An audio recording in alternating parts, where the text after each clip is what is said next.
तो एपिसोड की स्टार्टिंग में हम देखते हैं कि हुआंग और उसके साथी ने वैंग को ड्रैगन फाइटिंग कॉन के जरिए कैद कर लिया होता है। इसी के साथ बोर्ड में अपने नेबुला सोल जनरल को डिसमेंटल कर देते हैं। हुआंग स्माइल के साथ कहता है कि अरे इडियट, ड्रैगन फाइटिंग कॉन को तुम्हारे जैसे लोगों के साथ डील करने के लिए मेरे हुआंग फैमिली ने ही बनाया था। ये सुनने के बाद हुआंग शॉक्ड हो जाता है और दूसरे पल गुस्से के साथ कहता है कि हुआंग फैमिली, मुझे पहले ही समझना चाहिए था, तुम लोग ही तो ऐसी की तैसी। इसी के साथ वो आसमान की तरफ देखता है और जोर जोर से चिल्लाते हुए कहता है कि हे मास्टर, जो आसमान में छुपे है, प्लीज आप अपने आप को दिखाओ और मेरी मदद करो। मैं आपके मदद का बहुत ही शुक्रगुजार होऊंगा। वांग की बातें सुनने के बाद वो होली रैंक की औरत सोचती है कि ये तो मेरे प्रेजेंस को फील कर पा रहा है। ये मार्मेड ड्रेस का हेवेनरी रैंक का कीड़ा तो कुछ खास है, पर अभी मैं इनके सामने आने के बजाय मुझे हुआंग फीमेल के इन दोनों कीड़ों के एओबिंग के जेड क्रिस्टल को ओपन करने का इंतजार करना चाहिए।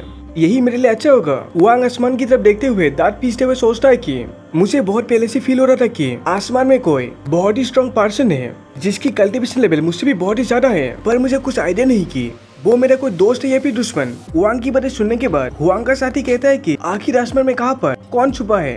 यंग मास्टर, क्या आपको कोई दिखा? उसकी बातें सुनने के बाद हुआंग बिना किसी इमोशन के साथ कहता है कि अंकल, आप एक हेवेनली रैंक के कल्टीवेटर है, आखिर आप मुझे क्यों पूछ रहे हैं? मुझे लगता है कि वो समुद्र का खाना बस ऐसे ही बकवास कर रहा है, आप उसे अकेले छोड़ दीजिए, पहले हम इस जेट को देखते हैं। हुआंग का साथी कहता है कि अच्छा ठीक है। इसी के साथ हुआंग अपने हाथों से उस जेट को छूने की कोशिश करता है और कहता है कि चलो देखते हैं। वो स्माइल के साथ कहता है कि अगर ये जेट बिल्कुल हमारे हुआंग फैमिली की तरह सेम है तब तो मजा ही आ जाएगा। तभी दूसरे पर बहुत से शॉक्ड हो जाते हैं। इसी के साथ वहाँ पर हम एक आदमी को देखते हैं जिसे देखने के बाद हुआंग शॉक के साथ कहता है कि ये कैसे हो सकता है, ये तो पॉसिबल ही नहीं। वो आखिर ड्रैगन फाइटिंग कौन के कैद से कैसे आजाद हो गया। इसी के साथ हुआंग अपने हाथों में अपना डैगर ले लेता है और पागलों की तरह तेजी के साथ उनकी तरफ अटैक करने के लिए बैठा है और हंसते हुए कहता है कि मुझे कुछ पता नहीं कि किसने मेरी मदद की है, पर लगता है कि आज किस्मत भी मेरे साथ है।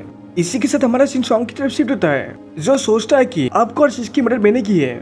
अगर वो एओबिंग के जेड क्रिस्टल को हासिल करता है तो तभी मैं अपने सिस्टम के जरिए एओबिंग को कॉपी कर पाऊंगा। मेरे प्रीवियस लाइफ में प्रिंस कुन इस बंदे को तियानडू किंगडम के टेरिटरी तक सेज कर रहा था।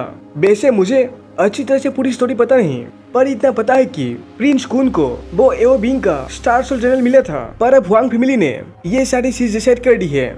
ऐसे तो फ्यूचर में बहुत सारी चीजें बदल जाती है और ये शायद से इसी वजह से हुआ है कि इस टाइमलाइन में वो गॉड रैंक की रेलिक अचानक अपीयर हो गई। आखिर वो चीज कहाँ से अपीयर हुई। इसी के साथ हमारा सीन हुआंग के साथी की तरफ शिफ्ट होता है, जो हड़बड़ी के साथ कहता है कि यंग मास्टर पीछे जाओ, मैं इसे रोके रखता हूँ। हुआंग कहता है कि अंकल, उसकी कल्टीवेशन लेवल आपसे ज्यादा है, इसीलिए ज्यादा मुश्किल फाइट मत करना। दूसरे पल हम देखते हैं कि हुआंग के अंकल को डॉज करते हुए हुआंग तेजी के साथ हुआंग की तरफ बढ़ने लगता है और उसके तुरंत बाद ही वो अपने डैगर से अपने हाथ को काट देता है और किसी तरह के एक स्पेल को कहते हुए अपने ब्लड को उस जेड क्रिस्टल के ऊपर तुरंत ही फेंक देता है। और ये देखने के बाद हुआंग और उसका साथी बहुत ही ज्यादा परेशान हो जाते हैं। सॉन्ग भी खुश होते हुए कहता है कि ओ या, मेरा काम बन गया। इसी के साथ वो जेड क्रिस्टल हुआंग के ब्लड को एब्जॉर्ब करने लगता है और उस जेड के अंदर से बहुत ही पावरफुल एनर्जी निकलने लगती है। तभी वो जेड क्रिस्टल कहता है कि स्टार सोल जेड रिचुअल कंप्लीट हो चुका है, अब लॉन्गर का सीक्रेट रियलम खुलने वाला है। जेड की आवाज सुनने के बाद सॉन्ग हैरानी के साथ सोचता है कि कहीं मैं कोई सपना तो नहीं देख रहा।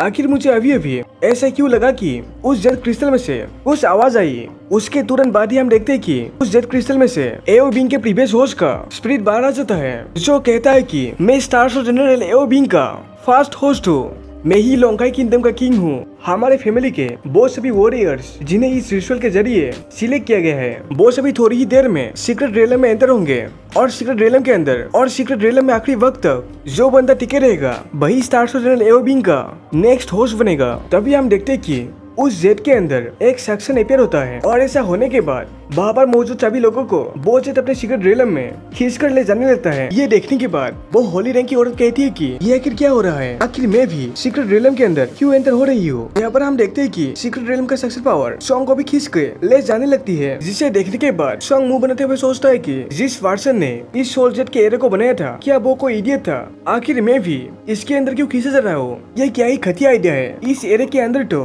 कोई ऐसा फंक्शन भी नहीं जिससे ये अपने खुद के फैमिली के वॉरियर्स को भी सिलेक्ट कर पाए। और यहाँ पर सभी के सभी बंदे स्टार सोल जनरल एओबिंग के सीक्रेट रियलम में एंटर हो चुके हैं। वैसे तो ये स्टार जनरल प्रिंस कुन को मिलना चाहिए, पर यहाँ पर उस होली रैंक की औरत के साथ साथ सॉन्ग भी एंटर हो चुका है।